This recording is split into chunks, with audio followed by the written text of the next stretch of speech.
Hi everyone, I'm Allison. Thanks for joining me for Where I'm From 118 with Anne. Um, what have you been reading? I read this book, A Blessing by Gregory Orr, which is about the death of his brother, but it's also about his narcissist father and the collateral damage of that. And it Gregory's in his 70s, the author, and so it gave me a lot of insight into, can you tell I'm sick? And what it was like for my parents growing up. And I appreciate literature that does that. And it's a beautiful book. Hey, Anne. Hi. I'm not well. How are you? Oh, I'm sorry.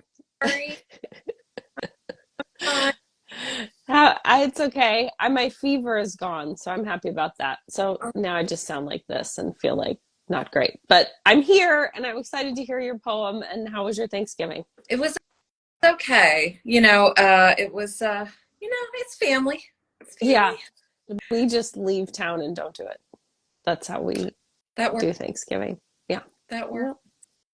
Yep. Yeah. So anyway, have you read this book? A Blessing by I Gregory certainly, Orr, a sibling loss classic? I certainly have. And I think I even gave thanks to Gregory Orr in my acknowledgments Oh. because I mentioned some of the books that were the most meaningful to me when I was going through the writing of mine. It is a beautiful book and Crush. devastating. Yeah. Yeah. Absolutely devastating. And I was just saying that for me, it's as much about having a narcissist for a father as having a brother who died, or two in this case. Fair. Fair. Mm-hmm. What a monster. Anyway, how are you? I already asked that. Are you ready to read your poem? Would you like to talk about anything else before you I'm do? really ready to read my poem. It's a little funny because I have it on a computer that's like Oh, there, so yeah, I'm that sorry, happens. looking That right happens. at you as I Yeah, go. but you have a setup. I I do. mean, I've had all different permutations. So you got a setup. So you're winning. You're already winning. Cool, Mm-hmm. thanks. I try. You want me to launch into I it? sure. I've never seen you in the setup before. This is a different So background. I'm at work. Okay. There's people talking outside, and I'm sorry Yes. that bleeds in, but this is just life on the fly. Yep. Welcome Yep. I'm to glad you're my here. work. This is my real job office. So Your real job office. just Okay, I've never seen your real job just office. So here we are. Yeah. okay, we'll go for it. Yeah. I'm excited. Yes. Okay. I love this form. This was fun. And incidentally, I read it to my dad at Thanksgiving, and he liked it. Oh, it's lovely. Where I'm from. I am from hand-me-down books, from hand-me-down Wranglers and ranch-style beans. I am from 8 cats, 2 dogs, and a turtle in the backyard. Rescued, found, often overloved, sometimes overlooked. I am from pecan trees, the soaring magnolia, whose flat branches were perfect for climbing, for making mom holler, come down here right now. I'm from singing in the car and otherwise keeping our mouths shut. From Huldah and Van and Doris and Charles. I'm from a long line of bad divorces and a long line of goodish brothers. From It's Hotter Than Hades and Life is Full of Things We Don't Want to Do. I'm from a church of unadorned stained glass and wooden beams, no less holy for it. I'm from Texas by way of Vikings and Germany and the place my granny said made us Scotch. From cream cheese and jalapeno jelly on wheat thins, from fancy ham sandwiches on Christmas Eve, from David's science experiment exploding in his high school locker, from my dad's dreams of becoming the next Buddy Holly. In my mother's hallway closet, full of boxes, full of envelopes, full of photos, organized chronologically, the images shifting, as we did, black and white to color, as time passed. I am from these boxes, rooted still, attached to where I was becoming before I became. Yay! Thanks, Al. Well, what? Yes, I loved it, and I feel like we have so much in common. Obviously, some mostly sad, but You know, other I still mind. other things too. Um, so what was the you had mentioned to me in your email that you did this for a work thing, but you redid it for this, I did. correct? I Okay. did. Sure. We had an amazing icebreaker at a staff retreat where my I boss love took that. us in, and we had like kind of Mad Lib style with just like blanks for the various things, since this is such a formatted style. Hmm.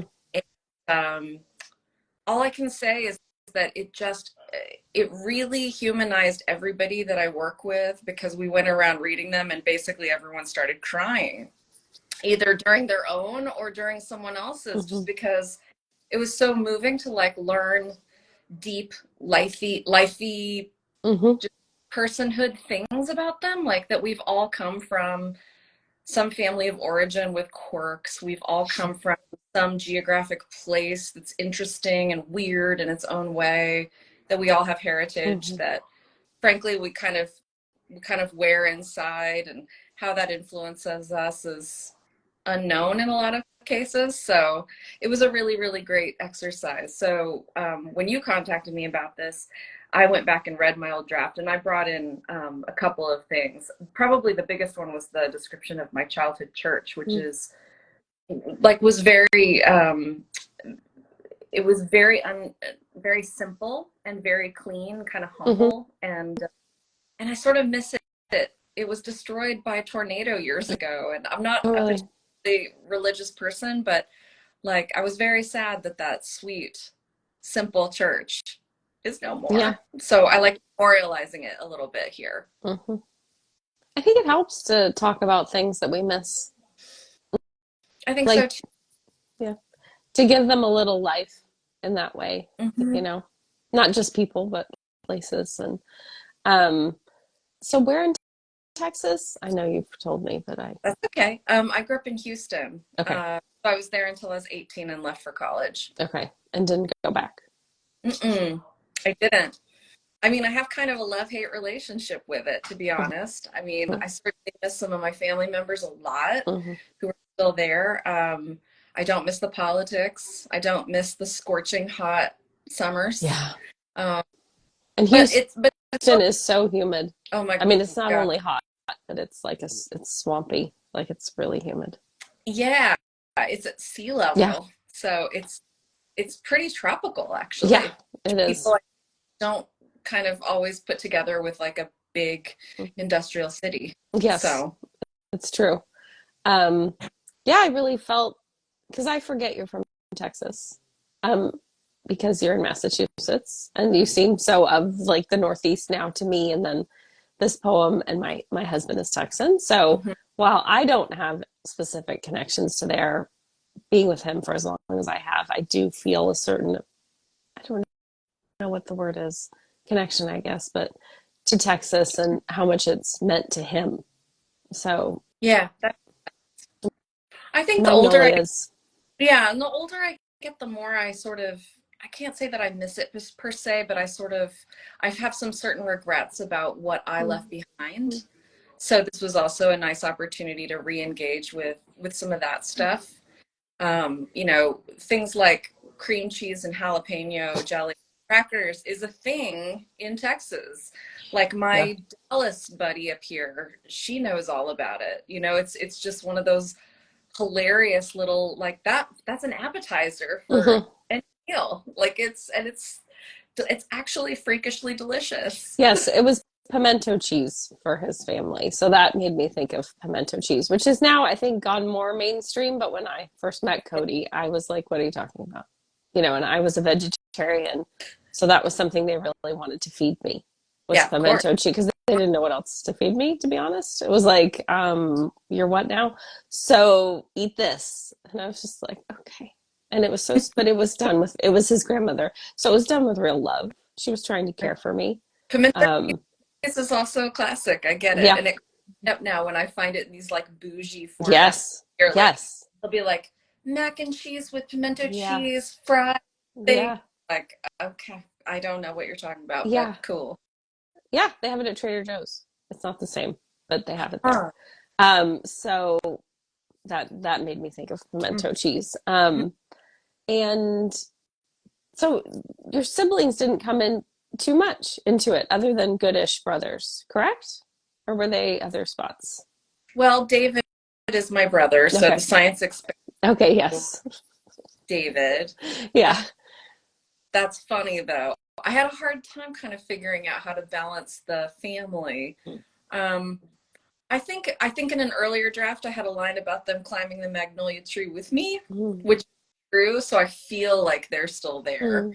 in that section. But yeah, So, maybe also because so much of my writing circles around yeah, brother. yeah, I wanted yeah, to like tip my hat to my parents and grandparents a little bit here. yeah. I when I'm familiar with someone who's coming there writing, I wonder how much of that will come into their poem, and sometimes it does, and sometimes it doesn't. And I understand wanting to talk about something else. I talk about that Yeah, a lot, as you know. yeah, And yeah.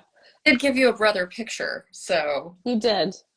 That also was like that felt like it could have been from my family. Not that we look the same, but it's just the time period and the there. glasses and the just Mhm. the palette of the photo or the wash. It's like, oh Totally God, that could have been. that sort of Um, sepia prints that yeah, everything from the 70s had. yeah. Hmm. Um, and for those of you who don't know, I mean, I put it in a little thing, but Anne and I met through sibling loss. We both have lost a brother. And Anne has written a wonderful book about it, using the question that I think many of us are asked as her title, very close, um, as if that matters. Mm. Yeah. Uh, so Anne and I became friends through that, and and anyway, so I just thought I would say that out loud because it's important that that's how and she is going to be a part of the anthology that Lynn and I are co-editing, and she's just an important like supporter and wonderful person of this whole endeavor, which it is an endeavor. Indeed. Thanks, And Alice.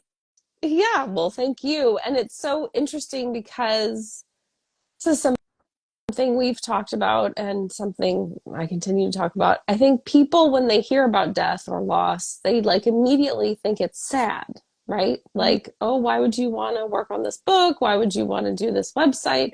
And it's like the loss itself is sad. That's sad. But meeting people and talking about this and sharing this community is actually not sad. Right. I think the most powerful thing that's happened to me about through writing and sharing the work is really connecting with other people. And that's been Yeah. incredible. It's been the great reward of all of it. Because especially when you're first we've talked about this before, but this when you first lose somebody, it can feel so isolating. It Yeah. can be like the loneliest place in the world. So being able to turn that into something where you're actually able to form community is Mm-hmm. magical. I mean, I that's a real lemons to lemonade situation, if you ask me. Well, I mean, it's so cliche, Mm-hmm. but it's sort of taking something horrible that happens to you, and then forging, new works of writing, new Yeah. friendships, Yeah. new communities, new networks for support. Nothing makes me feel better than when I can connect with somebody who's been feeling alone and Right. just help them realize that they're far from alone. They just unfortunately have been suffering in an isolated way. And so I think even, being able to kind of put your arms around somebody through a book, like it Mm-hmm. just really powerful and really, really good to me. Yeah. It's definitely the whole point of it, as far as I'm concerned. Yeah. Yeah. I'm emotional because I'm sick, but I'm also just emotional. So it's two times as emotional. Yeah, the loss doesn't get worse because you talk about it. Because I think that's one of the great yeah. misconceptions, right? People act like, oh, if I say something about the person they lost, then I'm going to remind them that they're. Yeah. That's not a thing.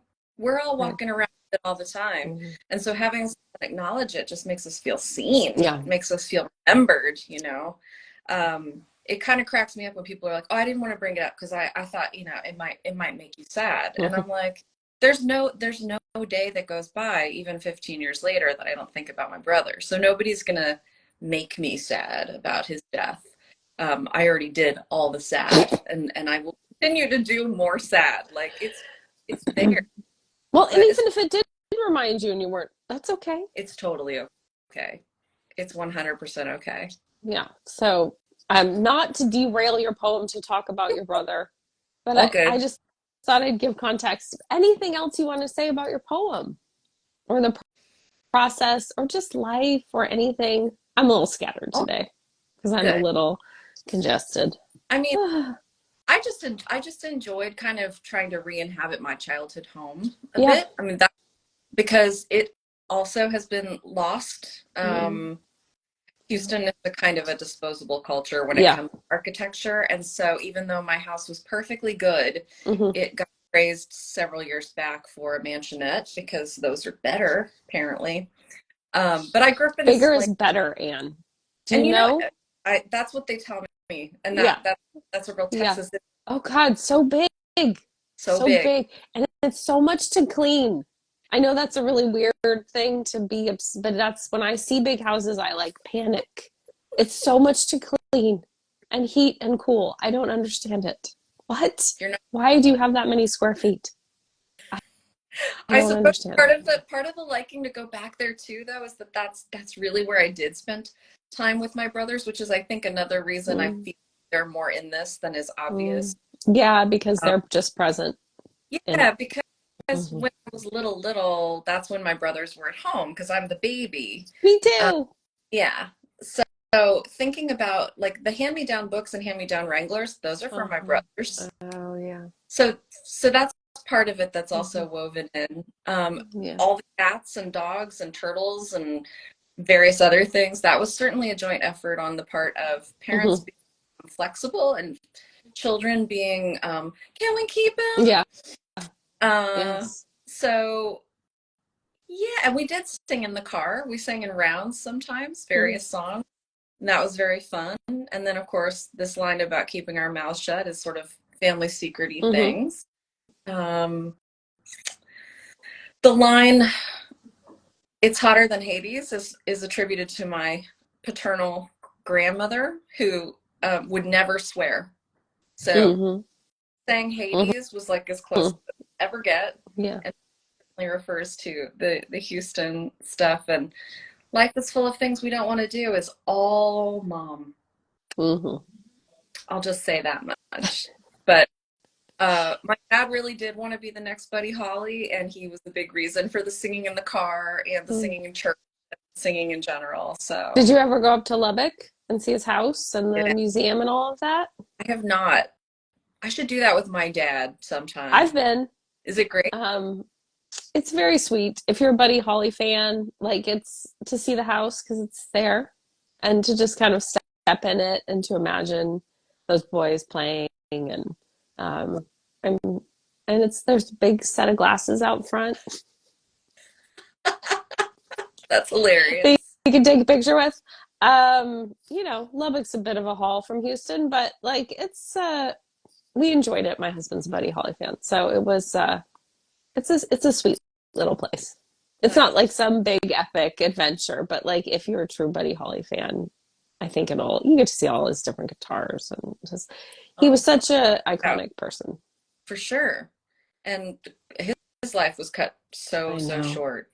It's hard to imagine all the things he might I have know. done. But And it's really hits home when you see it all. It's like God, he was just a kid. You know. wow. Yeah.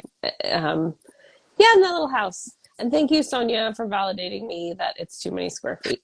That I'm not alone in this panic when I see these large houses of like, Yeah. oh my God, what is your bill like? I'm such a practical person. Like, what is your monthly bill? Yeah. What? Um, so thank you, Sonia. What was I gonna? I think that's a really interesting point, Anne, that you feel like they're present in the poem because, of course, you know they're in all those moments with you. Like, Mm-hmm. even though you're not specifically highlighting them, they're there. And I think that that is actually something I've been writing about when talking about my brother and my brothers. Like, when people ask that, were you close or what did he mean to you? It's like, well, he was my world. Mm. Like, they were everywhere. Like they were the lens that I saw the world through. So how do you answer how important somebody is? And I know people get hung up on that question because they want to quantify grief in some way and make it hurt less. But I don't think that's how grief works for anyone. Um, and there are some people in my life who've died who I don't really miss. Like, I mean, it's not like just because I knew them and they died, Sure. but some people you do. Um, Well, it's all relationships, right? mhm. But it's right, it's not about closeness particularly. It's about whatever the relationship was and what that and whether that feels peaceful and okay because death is a part of Yeah, life or if it feels traumatic and awful or anything in between. I mean, I think there's also a tendency to want to have a one size fits all solution and that yeah, doesn't exist. yeah, There's not it's just like any person. Every relationship is different and so everybody even grieving the same person is going to have a yep, totally different reaction. But that's just that's just par for the course. But I think it makes it particularly difficult for people who are uncomfortable talking about death hmm, to know how to say anything.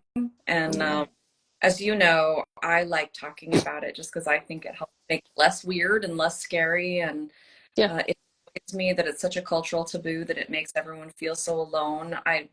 That's really my biggest beef is that it is the great equalizer. We're all born, we're all gonna die. I know. The way it is. And you say that, and some people get uncomfortable, and it's so weird. I'm like, It's so it's weird. not a spoiler. Like this is No, the end. yeah. That the end's gonna be this. I know. I Yeah. said it to a room full of people and had audible gasps. I have. I know. I'm laughing because I believe you. It was like And the like, time that they even contemplated it, you know, because oh, we avoid it at all costs in our like youth obsessed beauty culture and this whole notion that we have to turn back time and it's like that doesn't work either. This I stuff is know. absolutely inevitable. So, and you know, I think one of the sort of the more poetic ways to kind of frame that is that what meaning would life have if there wasn't death? I mean, if there was no darkness against the light, there would be no contrast. There would be no sense of it's not an original idea, but it's something that's helpful to me in terms of sort of appreciating that it gives us some perspective too. That's actually pretty helpful if you think about it. It's certainly not this whole like live each day as if it's your last. It's a really really large and It's a overwhelming lot of thing. pressure It's a on lot of each day. I can't take it, especially when I'm sick. Because no no. dang, You're just I'm surviving now, I'm literally yes. It's and just trying not to sneeze or cough that is and be coherent. you're doing great. Thank you, I appreciate it. Um, no, I think whatever framing works for you is great. But for me, it's just like as my 50th birthday approaches, and there's some pressure societally to like not say I'm going to be 50, and I'm just Mm-hmm. like, fuck that. Yeah. Like I am, and I'm proud of myself. I'm here. When I was a little girl, I never thought I'd make it to 50, and I'm here, and I'm happy, and I have a good life, and I think like it's an act of like revolt to own your age and just be it. I love that.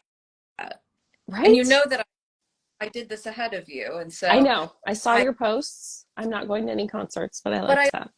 I also think that if you've outlived people, Yes, that's true. That's really true. it's really hard not to feel somewhat grateful for still being here, like in a Yeah. really hurt way. Yeah. I mean, so my brother David died at 47. Yeah. So when I 47, it was the weirdest sensation. And every year since, I'm like, oh goodness, I get to be older than him.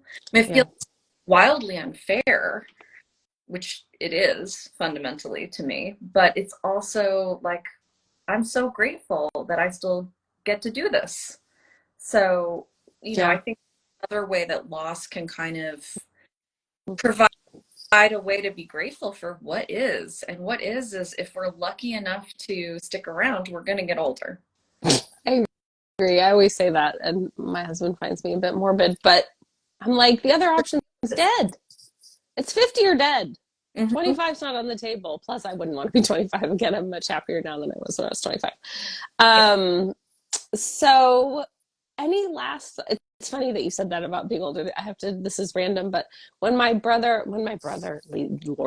husband outlived his father, because his father died when he was quite young, I threw him a party, like a you've out, because it's like something that my mother's mother died very young. And I've noticed that people have a parent that dies very young, that it sort of like hangs over them I bet. like a thing, like Yeah.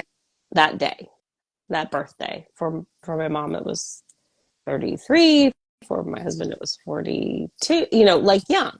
And Right. so I was like, well, let's have a party. Like you've reached it. And I do think there is something about outliving people who died young that you feel like, wow, Yeah. I'm here. Um, so I hadn't thought of it quite that way. So thank you, Anne. My pleasure. It's why when people complain about a birthday, I say to them, it's better than the alternative. I know I say things like that, and they always like Mm-hmm. roll their eyes at me. So, we have that in common. You're Proving welcome, everyone. spirit again. They're like, that's not helpful, but less wrinkles. I'm like, sure. Also, not dead. So, any any last wrap up thoughts other than that? Not dead. Just such a pleasure to talk with you, not I dead. know. It is always such a pleasure to talk to you, and I hope your back is feeling better. I'm getting there. I'm coming to Okay. you standing desk at work. You seem very Which is upright. why I'm kind of bouncing too, which might be annoying, but that's what I do It's now. it's not annoying. I have a standing desk as well, so I It's a highly recommend them. game changer. Yeah. I highly recommend it. Okay. Well, thank you, Anne. Thank you, For everyone, having for and being here. listening. Okay. Bye.